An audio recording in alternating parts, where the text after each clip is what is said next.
Hello everyone, welcome back to another Project Gladiator weather forecast. Today I'm going to be covering the weather for June 17th of 2023.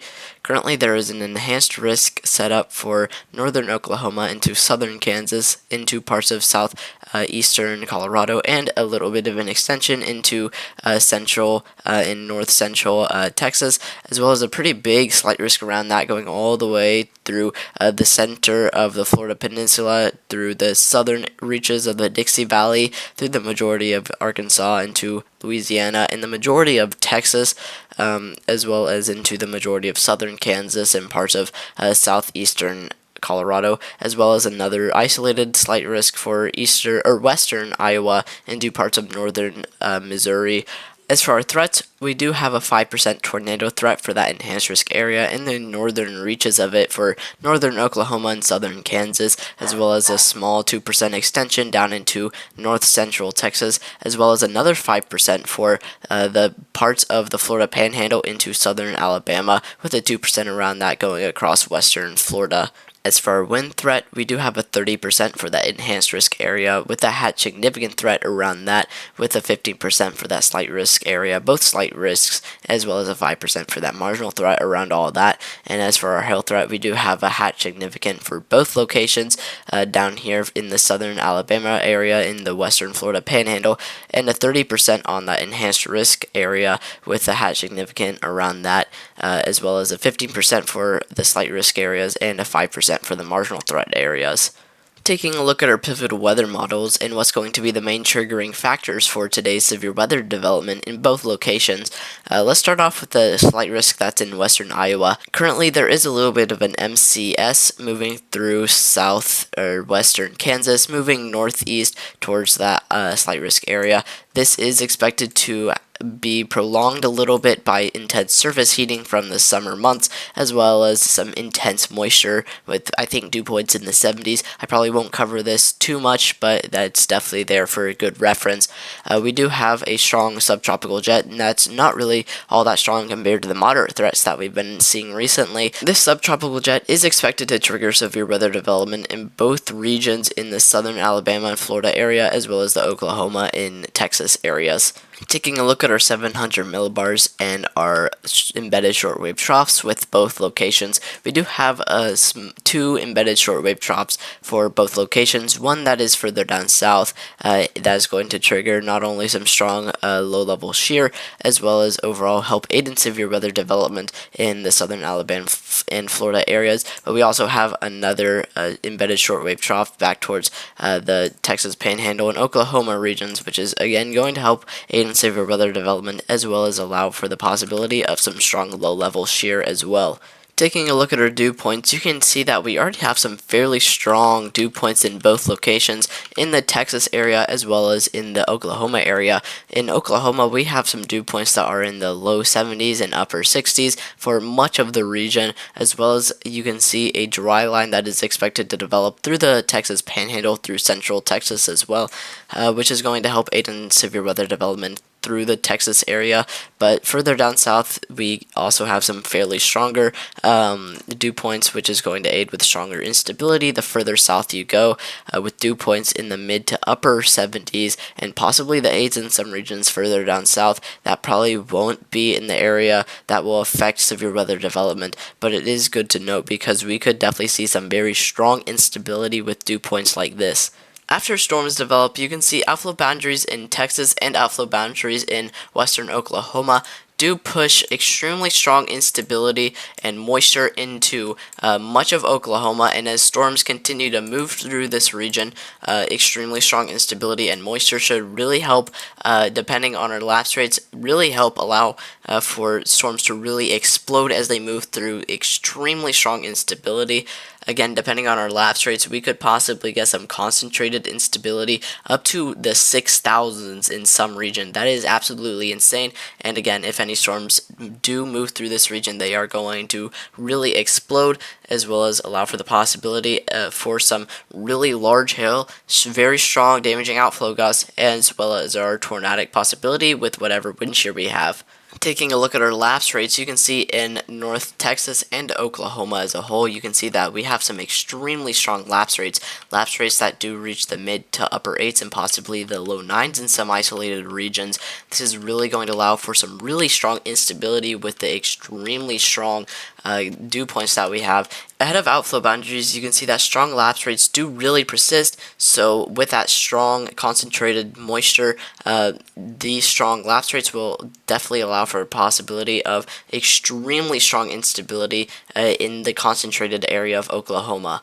Taking a look at our instability, you can see along the dry line in Texas, you can see where storms are originally going to develop. They do develop in extremely strong instability, widespread upper 4,000s and possibly the mid 5,000s in some regions. That is absolutely insane. And then in Oklahoma, where storms originally develop in the Panhandle, they do develop in some fairly strong instability as well in the upper 4,000s possibly, but mostly the mid 4,000s in some regions and definitely the upper 3,000s. But you can see as concentration does continue across much of Oklahoma, we get some CAPE values that do reach the mid to upper 5,000s and possibly the 6,000s in some regions. It is definitely possible that we can see some CAPE values that do reach as high as the 6,000s in some regions. It is definitely not out of the question, and we could definitely see the possibility of some CAPE values that do reach the upper 5,000s and definitely the upper 4,000s and 3,000s.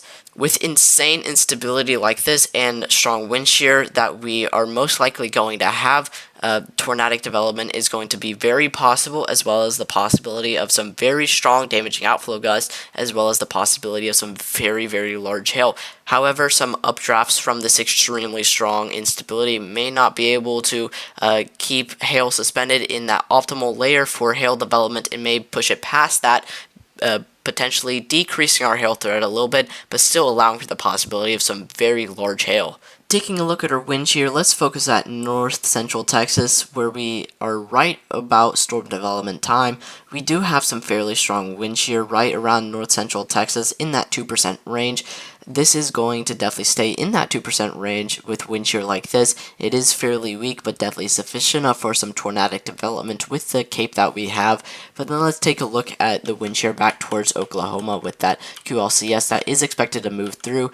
It's not expected to be any isolated systems. It is mostly going to be a one organized line that moves through Oklahoma with strong damaging winds ahead. Strong wind shear ahead of this line is definitely going to be in that 5% range and allow for some tornadic development with that extremely strong instability that we have ahead of that line. Some tornadic development could definitely be possible with embedded tornadoes along this line with extremely strong wind shear in that 5% range and extremely strong instability. This wind shear could also support the possibility of some very large hail, as well as the possibility of some very strong damaging outflow gusts. Now let's take a look at the southeastern United States slight risk area with that 5% tornado threat for southern Alabama and the Florida Panhandle. You can see that we do have two areas that are expected to have some severe weather development that are separate from each other. First, we do have this line that is expected to move through much of the Florida Peninsula, as well as further on later in the afternoon, we do have some more isolated systems back towards southern Alabama that move through southern Alabama and the Florida Panhandle with extremely strong moisture in the mid to upper 70s across both regions. We could definitely see some extremely strong instability, probably in the 4,000s, possibly the low 5,000s, depending on our lapse rates.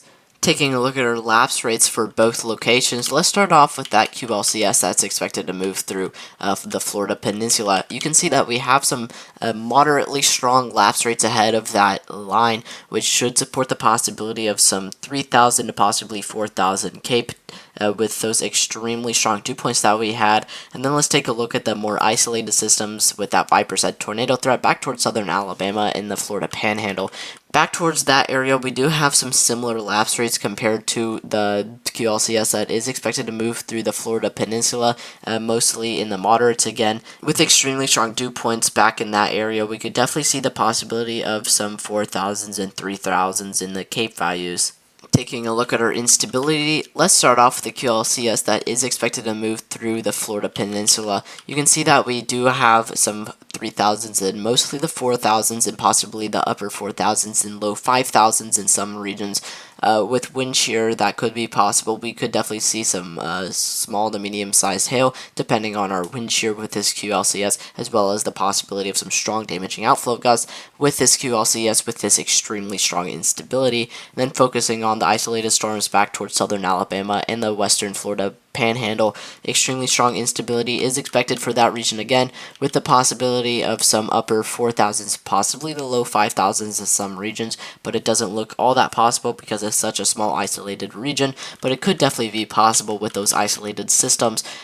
Depending on our wind shear, this is definitely going to be sufficient for the tornadic development in that 5% range, as well as the possibility of some really strong hail, as well as the possibility of some strong damaging outflow gusts. Taking a look at our wind shear, let's start off with the ULCS that's expected to move through the Florida Peninsula. You can see that we don't really have all that strong wind shear, but with that 2% along the western Florida coast, this could definitely allow for a little bit of tornadic development in some isolated regions with some weak wind shear like this.